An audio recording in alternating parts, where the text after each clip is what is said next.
on Dr. Kugat's initial assessment, because we thought that there wasn't a complete tear of the ACL, which would have given us, some kind of chance to have him back this season.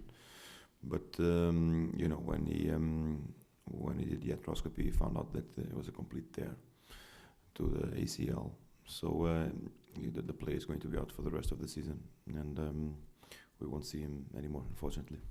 You say for the rest of the season. Do you have a timescale? Will he be back for the beginning of? Yeah, normally 6 months for a cruciate, plus the lateral meniscus. So hopefully, there are good positive signs that 4 to 5, but there are also cases where you can be dragged for 7 or 8. What does this mean in terms of your midfield? There have been suggestions that perhaps Lewis Holtby would arrive earlier than the summer. No, the only thing we've done at the moment is hold on to our midfielders, the ones who are here. So we've put a little bit the movement of our of Jake's possible loan to another club. Not out of the question, but we've hold on to that possibility. On the rest, I think we're still pretty happy with what we have. As you understand, Scotty was out in the beginning of the season. He's going to be a major boost for us in midfield. Tom Huddleston showed again good levels in the game against Coventry. Jake was always there threatening, so I think we're fine. And in terms of Lewis Holtby, is that a no-go? No, I don't think so. Is it something you might consider, though? You say, I don't think so, but you're not ruling it out completely? At the moment, it's very, very difficult. But let's see. And just to go back on that Jake Livermore situation, I know Harry Redknapp was talking earlier today where he said obviously Sandro's injury might influence that. Do you think it's unlikely now that Jake would move on? It's not unlikely, but we have to be careful. We still have a couple of weeks before the market closes, or a couple of days. So we just have to be careful with the decision. Probably something that we're going to hold on, see how we go, see in these next couple of games, and then make hopefully the right decision. And just in terms of that, you said there's still some time to go in the transfer window. Are you looking at doing some business between now and the close of the window? It's not impossible, but it's unlikely. I want to keep up to what I've told you in the past. At the moment, there's nothing. Is it just a matter of if the right player becomes available, then you're interested? But you're not actively? It's very difficult. I think it's a bit similar to what happened last year too in the January transfer window. Obviously, Sturridge moved to Liverpool and Dembabas moved to Chelsea have been the main ones, I guess, at the moment. But I think the rest of the market is very, very quiet, and I think this will set up a pattern for the future. Just looking ahead to the game now, obviously you beat Manchester United earlier in the season. How much do you take from that? Because results against Manchester United haven't always been great for Tottenham, but to get that win at Old Trafford, how much do you take from that? There's a lot of time has gone by. In between, if you remember, I think it was the 5th or 6th game of the season, and United had already lost to Everton, lost to us at home, and then from then on they've been on a formidable run. They sit now with one more point than the league leaders last year, which were impressive, Man City. So their run of form is amazing. It's it's going to be a completely different game. So I think Man United have grown up a lot, more confident. They have the return of Kagawa, which can be an influence player for them for the remainder of the season. Rooney also to get back. So the central defenders now getting back. So it's a very, very difficult game for us. I think we meet them maybe at the worst time, with them full of confidence and wanting to continue on this amazing run that they are. You attacked them with a lot of pace, and it really opened them up, particularly in the first half last time round. Is that the way to go, do you see, against this Manchester United team? At that time, we started very, very well. I think that always causes an impact in the game. We went 2-0 up in the first half. I think gave us obviously confidence, and we were positive about doing things well. We had nothing to lose in that game. We want to continue to improve. I think it will be a good reference, this game, regarding what we want to achieve towards the future, if we want to challenge for trophies in a better way. You have to beat these teams like Man United. You have to be very, very organized. I'm not sure if an all-out attack posture is the one that will lead you to success against such a strong team. Just bearing in mind Robin van Persie, I know Roberto Mancini has talked about him as being the difference. You see Manchester United, 7 points clear at the moment. Would you go along with that he's been the difference that's taken them up? I think so. I mean, for them, it's a tremendous success. It's another transfer, with immediate impact, immediate results, immediate return. Player who last year impressed. His level of form was incredible. To make a move to even a bigger club and arrive the way he has arrived to triumph over there is something outstanding. So probably can be the difference at this moment between the Manchester clubs. But I think to set the pattern high for Man United. You're not too far behind Chelsea in third place. A lot of people always talk about top four, but are you looking at top three, bearing in mind where you find yourselves at the moment? Well, I think after the draw, Chelsea against Southampton, obviously we were, we looked positively into it. 2 points from third place is nothing in the Premier League, as you know. I think both teams face very, very hard games this weekend. Chelsea, Arsenal, and us against Man United. Everton knocking on the door, go to Southampton. I think it's still very it can shift very, very quickly. Obviously, we want to continue to progress, and it's good to see that third place isn't going away. I told you last week that our idea was to bring Man City into the frame, into the fight. We couldn't get all of the 3 points at QPR, and Man City could get them against Arsenal.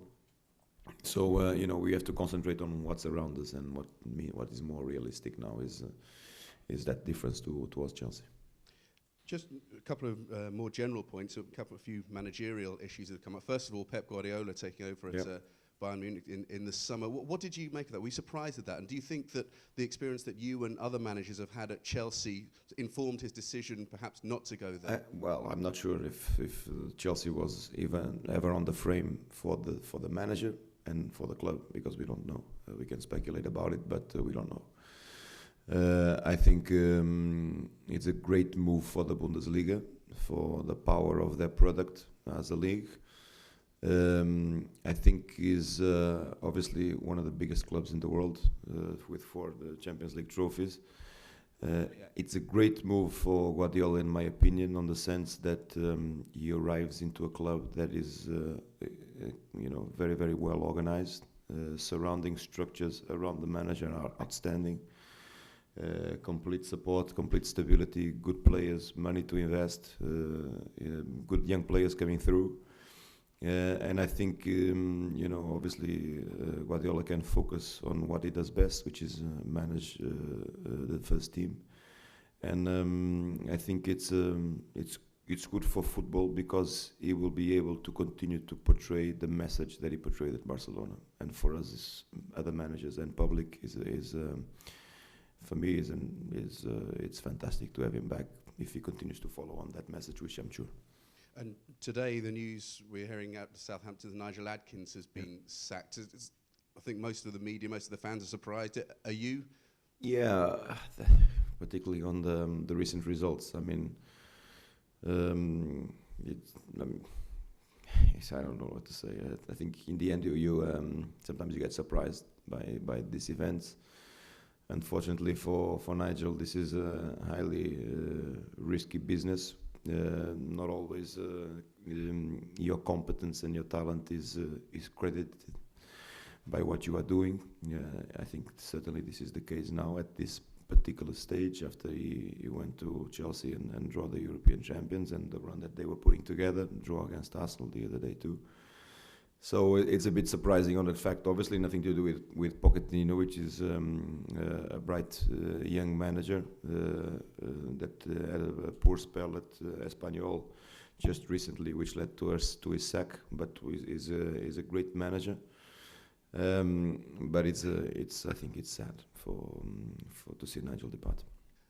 From what you know of him, the short time he had in the Premier League, 2 promotions back to back as well. Do you think that he'll come back strong? He'll be back in the game quite soon? Yeah, maybe. I mean, maybe. I think so. I think so. I mean, all of us are surprised, and all of us recognize in Nigel a great manager. So I think the Premier League opportunity will arise for him eventually. So hopefully we can see him return. A lot of good reports about Pochettino coming out of Spain. You've talked about him there, but we understand he doesn't speak English or much English. How difficult? I'm not sure. I'm not sure. How difficult do you think that would be coming into? Yeah, I mean, it can be an issue. It's not the first time in the Premier League, though. I think obviously management skills are very, very important. The way you communicate too, I think is something that you can get across very, very quickly. But hopefully for him, it won't be a disadvantage. Coming in where he does, though, with Southampton in the position they are, how difficult a job do you think it's going to be for a new manager who perhaps doesn't know the English game particularly well? It's always difficult when you come in. You get to know a different reality. I think Mauricio is a very, very experienced player in his past, and a manager who has worked successfully in Spain. So I think he has a good squad of players. If he manages to get to know them quickly and make them play football the way he sees football, which is a football well played and attacking philosophy, hopefully he can have the results. Just a couple more wider points as well. Vincent Kompany had his red card overturned. Do you think that sends out a confused message? The fact that it's given a straight red card on the day and it's turned red. Yeah, I mean, it's I don't know. Sometimes it's difficult to say because it looks like on the first assessment the referee didn't do his job properly. Obviously, it's a very, very difficult situation. The speed of the game, the amount of situations that they have to analyze. But it's not easy for the ref. It's not easy for the player. It's not easy for the manager who sits there and has to play with 10 men. But it's something that I have to agree with you. It doesn't look very, very, very, very good. Do you think it was the correct decision to overturn it? Yeah, I think so. And just the last point. We've seen the snow coming down up there. Has it affected your preparations at all for this game? No, it was fine. I mean, we had to delay. To be fair, recently we have delayed both training sessions. Today it didn't work on our favor because it started snowing a bit early. Tomorrow we train at 12 o'clock. Give the players more time to get to the training grounds. I think it affects you in a small way. You just have to adapt to it. Okay. Is there any more broadcast questions? Pass it over. Andre, you mentioned earlier on that you thought that Manchester United were a better side since you beat them. Yeah. So I think the phrase you used was they've grown up. Yeah. In what way would you like to think that Spurs are better now than when you beat them? I think because we've got to know each other better. It's obviously a new manager in place, lots of changes to the playing squad too. So I think we've got recently a consistency. I've told you at that time or by that stage that end of September that we would welcome the most amount of matches as possible for us to get to know each other a little bit better. The players mainly because they are the ones who are in the pitch and need this type of experience. So I think we have improved also. To some extent, I think both teams have improved, but Man United compete for titles. They have great players in their squad. They come here, I think, fully motivated. So it's going to be a hard game for us. Do you think they'll be out to prove a point against you, given that you beat them in their own backyard? Maybe. I mean, it's always can always serve as a motivational weapon. I think so. I mean, Sir Alex is a great leader and a great motivator, and I'm sure that he will recall his players of that. Right, Mark. Last couple, please. Andre. Yeah. Robin van Persie is probably going to get a hostile reception, to say the least, on Sunday with his Arsenal connections. Do you think that might even fire him up even more? No, I'm not sure. Yeah, I think so. Sometimes it gives even depends. I mean, players react differently to those types of situations. If he finds the environment hostile in some way, I mean, he can either underperform or overperform. I'm not sure. apart from Falcao at the moment, do you see a better all-round striker in the world? I think we have great all-round strikers in the Premier League, and we just saw the impact of Michu, for example, on the Premier League on his arrival too. So I think obviously what is the exciting with Van Persie at this stage is the fact that he was transferred to Man United after last year's amazing goal scoring record.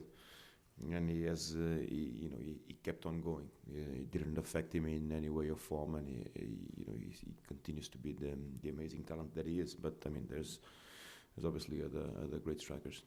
There's obviously a massive move for him, but are you surprised how quickly he's adapted up there? I think so. I mean, it's not easy, but such a strong team as Man United can make it easier for you. The players are excellent. Will help you get adapted quickly, and I think he's helped his football. All right, guys, we have the cameras off now, please. Thank you.